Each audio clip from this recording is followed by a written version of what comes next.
I've got 5. You've got 5. Yeah.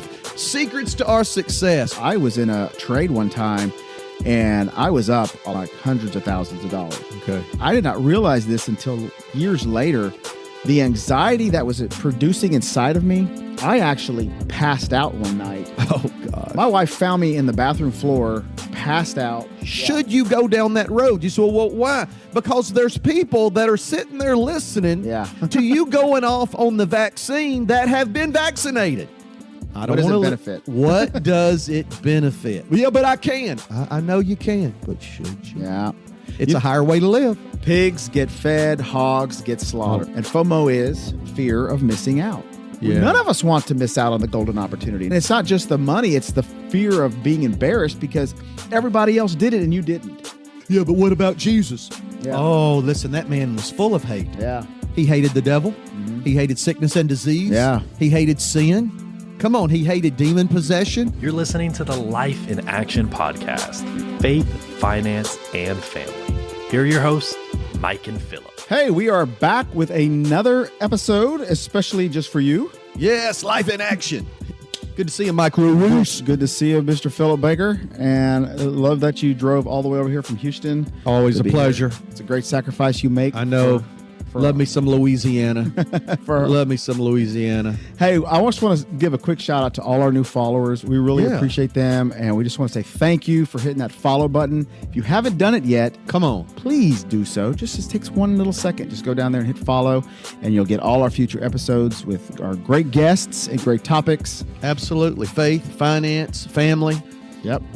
And then tell them about our Instagram. They got to follow us on Instagram because you put out so many good reels and stories and just little clips of the things we're doing. Yeah, we take the best parts of these episodes and we make reels out of them. We throw them on Instagram, and they're really, really good. And life_in_action. That is our Instagram name. So go over there and check us out. Absolutely. Yep. Hey, we wanted to do 2 episodes on something I just had on my heart to do, and I'll share where it came from. But I wanted to do 2 episodes on the secrets to our success, the secrets to our success, things that we've picked up over the years, maybe thoughts, nuggets, wisdom, secrets that have just really defined our life. You know, years ago, I was listening to a John Maxwell cassette tape. That's right, cassette tape. Yeah. And it was called I'm 50 and Reflecting.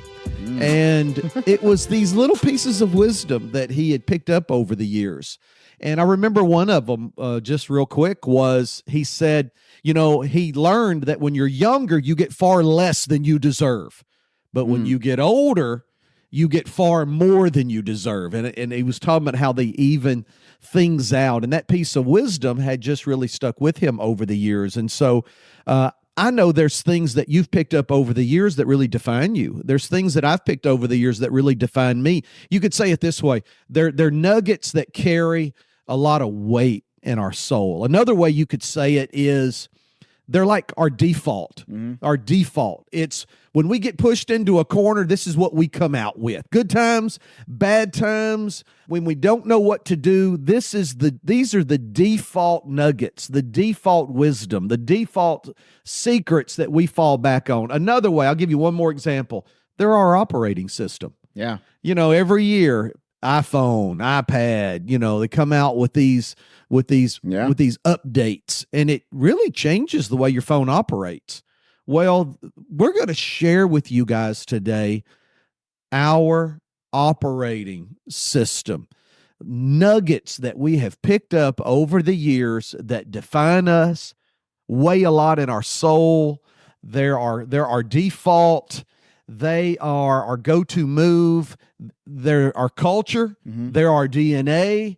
And these things mean a lot to us because all the success that we've had in our life are connected to some of the things that we're going to share with you today. So, man, let's jump into this. I've got 5. You've got 5. Yeah. 2 episodes, secrets to our success. What's your first one, Mike? My first one is stay out of Bethsaida.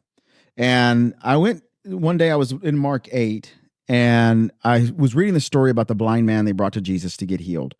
And the thing that popped out to me in this verse was that Jesus took him outside. Got him outside the city. Of the city. Yeah. And I was like, why did he have to do that? He was Jesus. He could have performed a miracle. Let's go. Right then and there. Let's get you out of here. Why did he get him outside of the city? And so I started looking into it.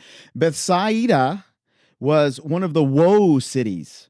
Now, the woe cities were woe to you. Whoa, yeah. You didn't, woe to you. You don't want a woe. You don't want to be in the woe city category. I don't want ever God to say woe.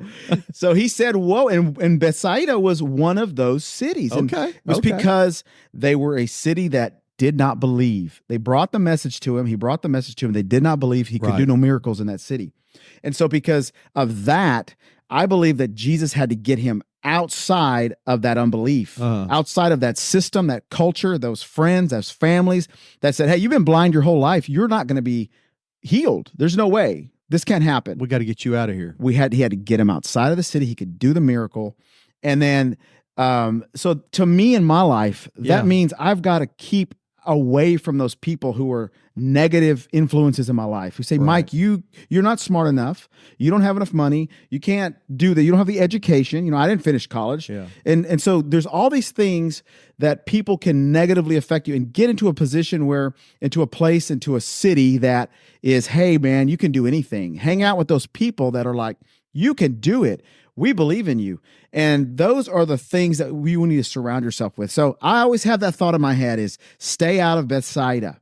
It's real easy to get back into it if we don't watch our relationships. Yeah. We feel sorry for people and want to hang out there. No, we got to get out so we can get from God what we need to get. So you could say there's Bethsaida people, there's Bethsaida places, and there's Bethsaida mindsets. Yeah. That you better recognize. You better know what is getting in between you and what God's called you to do, whether it's people, places, or mindsets. And you better get out. Better get out. It's okay to pass through. It's okay to use the bathroom and stop at the gas station. Just don't get stuck there. Absolutely. Don't build a house in Bethsaida. Oh, I like that. I like that. All right. Hey, that's a good start. All right, my turn. This is something I heard a long time ago. I can't tell you where I heard it, but it stuck with me. It's part of my operational system. It's just because you can, don't mean you should. Yeah. Just because you can. I love this one. Brother Phillip, I can. Well, I understand you can, but should you? Yeah. Most people operate in an arena called can and can't. Right. When I heard this, I made a determination in my heart. I didn't want to live in a world of can and can. I wanted to live in a world of should and shouldn't. Yeah. All right. I'm gonna give you an example because I know it's controversial, but it makes my point. You know, when it comes to drinking, when it comes to alcohol, when it comes to beer, wine, whatever, you know, you got all these people.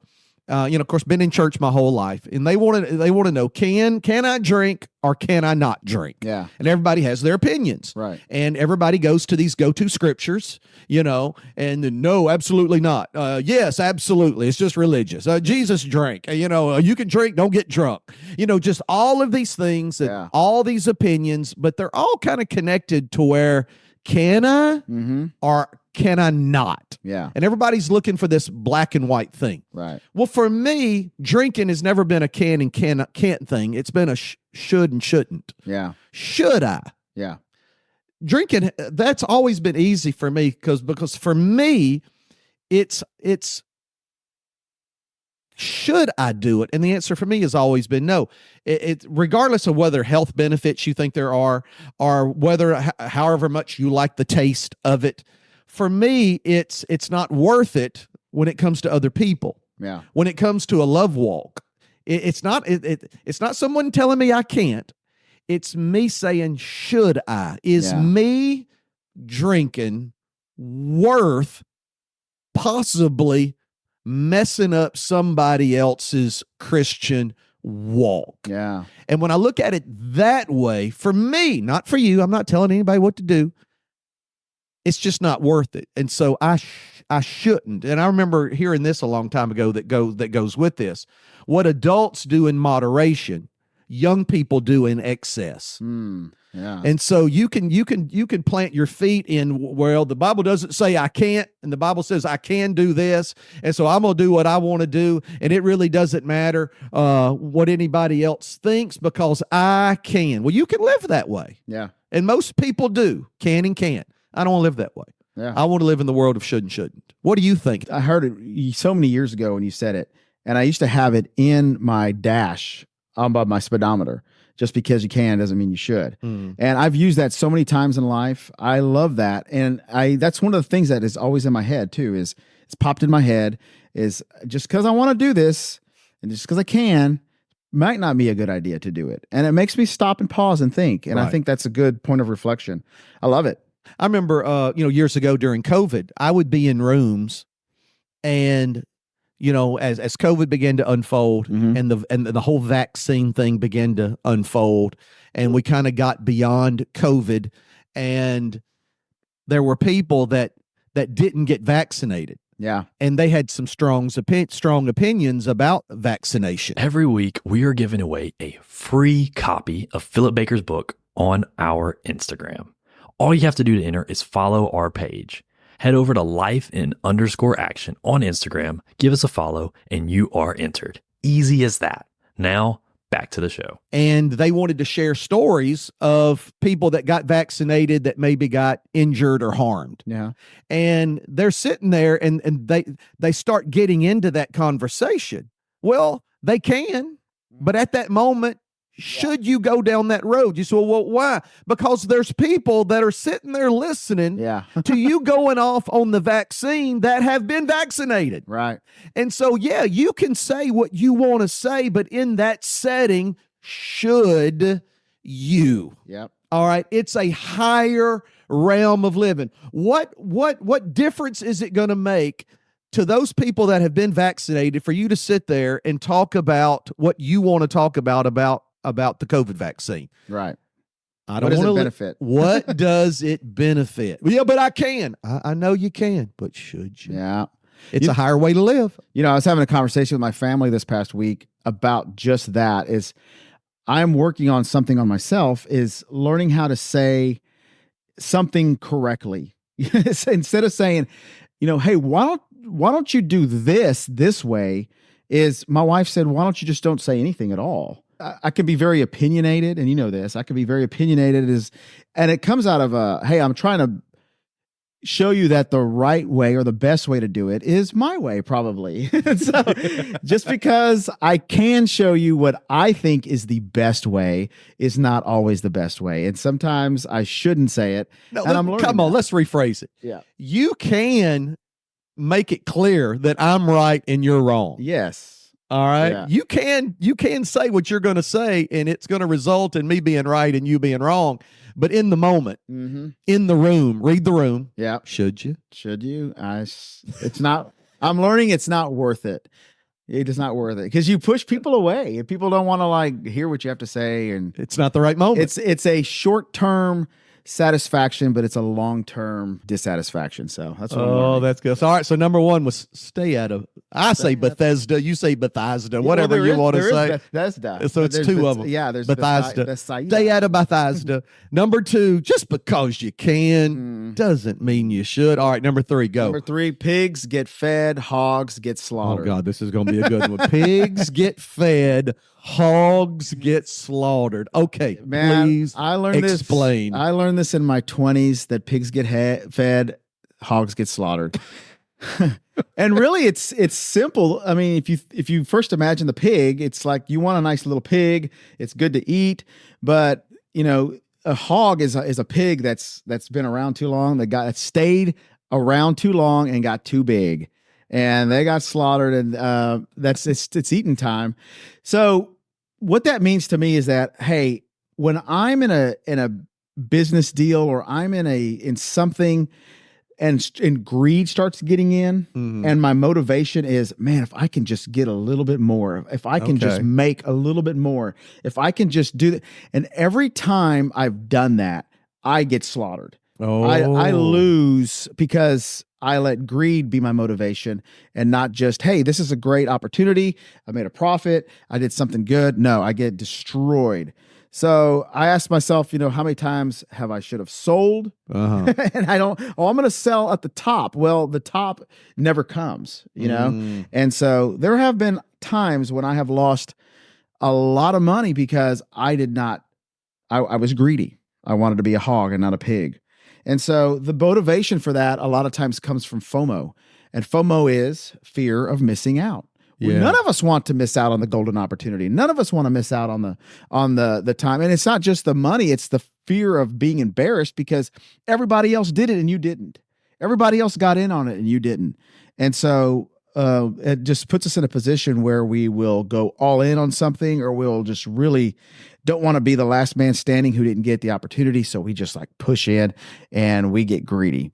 So what, that's a great one, but what kind of guides you now to make sure you don't stay in too long? How have you kind of navigated that? Well, a lot of pain. That's a good motivator. But also understanding that there is always another opportunity that God can put in your life. Is that, hey, be patient. But how do you know when you're at that place that it's like, okay, I'm fixing to turn into a hog. I need to get out. I need to back up. How do you kind of know that you're there? When it starts keeping you up at night, when it's starting to obsess everything you're thinking about. Oh, okay. I'll tell you one time, that's a personal story, but I was in a trade one time and I was up a lot of money. I'm talking like hundreds of thousands of dollars. Okay. And I was trying to figure out when to sell. Yeah. And I did not realize this until years later, the anxiety that was producing inside of me. I actually passed out one night. Oh God. My wife found me in the bathroom floor, passed out, and they had to put me in bed. And they were like, and I didn't know what was wrong with me. And it was because the anxiety of that opportunity or that circumstance had so driven me, and my anxiety level was so high. But I wasn't walking around shaking and doing all this. No, it was an inner anxiety that I didn't even know was there. And so looking back now, hindsight's 2020. That you were crossing that line from being a pig to a hog. Yeah. And everything in you was screaming, get out of this. Get out. And I didn't. And you didn't. And then until the day when it all came crashing down, and I was like sweating, and like it was a big day for me because I went from up that and I went all the way down to nothing. And I was like, I felt like the stupidest guy in the world. And I was like, God, I cannot believe I am such an idiot. And it was a real waking up point for me because I was like, I never want to be in this position again. I should have sold and just been a pig and been nicely fed and move on. Ooh, are y'all hearing this? You out there? You listening to this in Bulgaria, around the world? It was a tough story. Come on now, stay out of Bethesda. Yeah. Just because you can doesn't mean you should. Pigs get fed. Hogs get slaughtered. Yeah. All right, here's my next one, number 4. This is a classic Mike Murdoch quote. 101 wisdom keys that I got a hold of probably in the late 80s. And out of all the wisdom keys, this one's my favorite right here. Here it is. It is. I love this quote. And I'm going to go ahead and tell you, there's a lot of people, I have used this quote so many times over the years that people thinks it's mine. All right. Yeah. Most people, come on. Most people in my world, they hear this quote and they go, yeah, Brother Phillip. That's Brother Phillip. No, it's not Brother Phillip. It's Dr. Mike Murdoch. Here it is. What you hate the most is what God's called you to correct. Oh, wow. What you hate the most is what God's called you to correct. Now, let me first say, you can't hate people. Hello now, you can't hate people. Yeah. So we're not talking about people. What you hate the most is what you've been called to correct. And what I found, Mike, is that ministry, your kingdom assignment, what God has called you to do has just as much to do with hate as it does love. Wow. All right. Matter of fact, if you don't hate nothing, you're probably not doing much to build the kingdom. Right. Woo. So let me just go ahead and tell you what's on my hate list. Okay. All right. And when you find out what Brother Phillip Baker hates, you're going to learn a lot about what Phillip Baker Ministries is all about. Yeah. All right. This is most people don't think this way. All right. But I got a hold of this years ago. I stinking hate church splits. All right. Hate church splits. Yeah. I was part of one of the most incredible church splits as a teenager in the history of the world. It was a humdinger. All right. Yeah. My family was involved, and it set them back years. The church that was involved, it set that church back years. Yeah. It affected the kids even more than it did anybody else. I hate church splits. I hate how a devil can get involved in a church that's really growing, thriving, kicking all 8 cylinders, and just tear it down with strife. Come on, adults that can't get in a room together and work things out. It drives me crazy.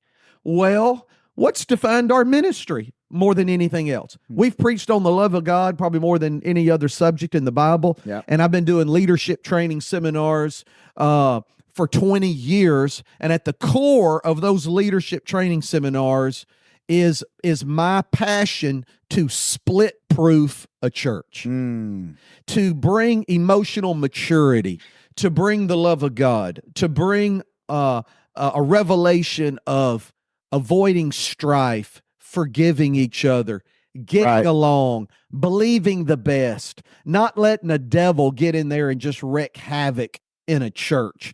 I hate church splits. I hate back pain. I mean, I hate pain in general. Yeah.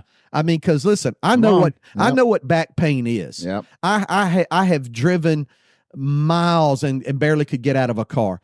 I have preached, I can't tell you how many times with my back hurting, and as soon as I got through preaching, I had to sit down. I've been to the chiropractor. I've had laser spine surgery. I've done all the little things. I mean, I know what back pain is. L3, L4, L5. I mean, I've learned so much about back pain. I can sit down with you and show you all these things to do.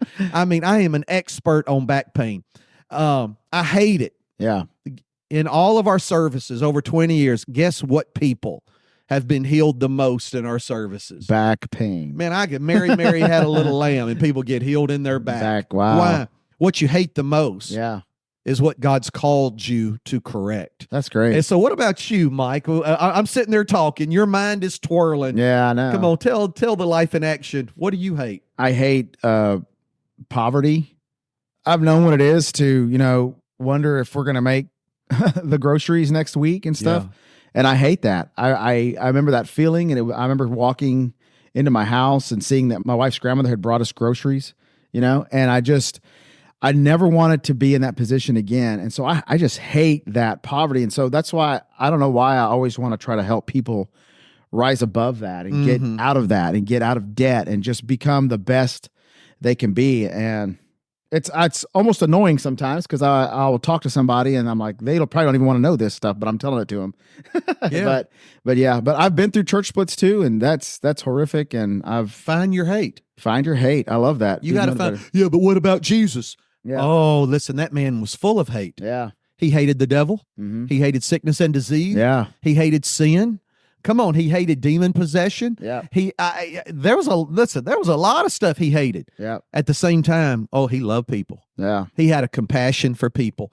I'm telling you, if you want to do what God's called you to do, be who God's called you to be. If you want to fill your kingdom assignment, you better find the people you love and you better find the things you hate. And when you bring that hate and love together, you are a powerful force. I know Murdoch had another quote that kind of was similar to what you hate the most is what God's called you to correct. His other quote was, to those who unlock your compassion are those who you're called to. Oh, wow. So that's a good one. Yeah. So what you hate the most is what God's called you to correct. Find your hate. All right, last one, Mike. Cool. What are we finishing up with? One thing that I have found to help us be successful, or me be successful. And let's be clear here, success is not money. Success is success in your life, in your marriage, in your family, in your relationships, and in business, and at work, and everything that you do, being successful in it. And what does that mean? Just being like great at it and having peace. But the thing that has really helped me is hearing the voice. And what I mean about that is anytime the kings of Israel needed a direction, they always called for the prophet. They always said, call the prophet and let's hear what God is saying. Yeah. And so I always want to know what God is saying about a situation. And before I run into something and run into a situation or run into an opportunity or run into a relationship with somebody, business or, social, it's what is God saying about this? Because it will save me a lot of time and a lot of heartache and a lot of pain if I will listen first and get that direction. Stay away from this. Don't do this. Do this, And that means so much because we only have one life to live. We only have so many days to live. We have so many hours. If we waste them chasing something we're not supposed to be chasing, and none of us like wasting time. I hate wasting time. And so I want to wake up every day and try to be as efficient and be as productive as I can, sometimes to a fault, but it's knowing God, what have you said about this particular situation? And God is interested in the small details in our life, even the small things. You're trying to buy a new car, or you're looking for a particular gift for your wife or anything. Believe me, God always has something, an opinion on what he's trying to do in your life. So what are some of the ways that you have heard his voice over the years? What does that kind of look like to you? There have been situations where it looked like I was supposed to enter into a business deal and be a part of it, but God said, no, stay out of it. Yeah. And I didn't understand why, but in the long run, I understood, that ended up in lawsuits, that ended up in litigation. You're not part of that. And so I'm like, okay, good. But it was supposed to bless somebody else and not me. And so that's learning too is, hey, you got to learn sometimes to be excited for somebody else's success. It's not all about you. Yeah. And so it's just learning that lesson. And so there's been multiple times where I know that God was saying, do this or don't do that. And if we don't listen every day and have that prophetic voice in our life. And what is the prophetic voice of life? Well, it's just the word of God for our future. That's all the prophetic voice is saying, hey, this is what's about to happen. This is what's going on in your life. It is the prophetic word. We have to have a prophetic word. When David went up to the camp to go defeat Goliath, he said, what is the word? He said, what is the debar? Right. The debar means what is the prophetic word? What is the spoken word of God? He was wanting to know, I know what the king is saying about Goliath. I know what everybody's saying. I know what my brothers are saying about Goliath. Right. I know what Goliath says about Goliath. Yeah. What has God said about the situation? That is the prophetic word that cuts through every Bethsaida situation, that cuts through greed, that cuts through everything. It just goes straight and gives you clear direction. And if you can get that clear direction, nothing can stop you. Yeah. Nothing can stop you except for yourself. That's good. I think you maybe, if you're sitting out there and you're listening to this, you think, well, how is God going to speak to me? And I think you're kind of missing the point. If you wake up every day and you're intentional about listening, you're leaning with your ears, not your voice. You're intentional about listening. You're intentional about getting quiet. You're intentional about, getting still. Then God will get that information to you. And he may use different ways to do that. It's not your job to tell him which way to get that information to you. Your job is to get quiet, get still, listen, be intentional. And whether it's through the word, whether it's through the small, still voice, whether it's through your pastor at your church, God will make sure you get the information you want. Yeah. And so, that's good stuff. That intentional, like you said, comes through the daily routine, comes through what you do daily, the small things. And that's one great thing I learned from this podcast and interviewing all these great men and women of God is you better have a daily devotion. You better have a spending a daily time with God, because out of that comes the word. Man, I want to encourage everybody that's listening to this. These have been our secrets to success. We're not done yet. We're going to, don't miss the next episode. We got some more good ones coming. But when you turn this podcast off, grab your phone, grab a piece of paper, grab your iPad, grab your computer, and see how many of these you can write down, not brainstorming, but how many of these secrets do you have? Yeah. How many of these nuggets that weigh a lot in your soul do you have? Do you have some things like this that mean the world to you? and write those down.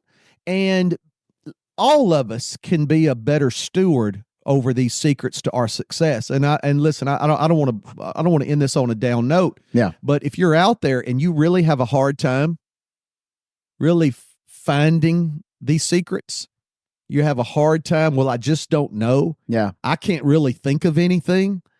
That should tell you something about where you are in your life.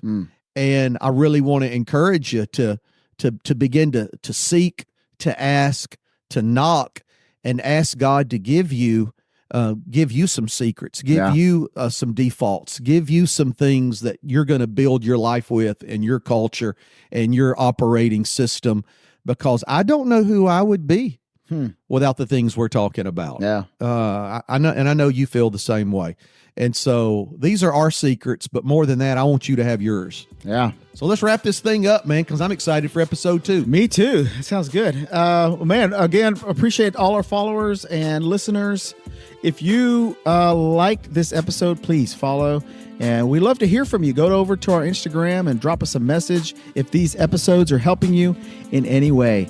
Man, well, let's do the next one. Life in action. It'll be fun. Follow our podcast for more great episodes and check us out on Instagram at lifein_action. Thank you for listening and live your life in action.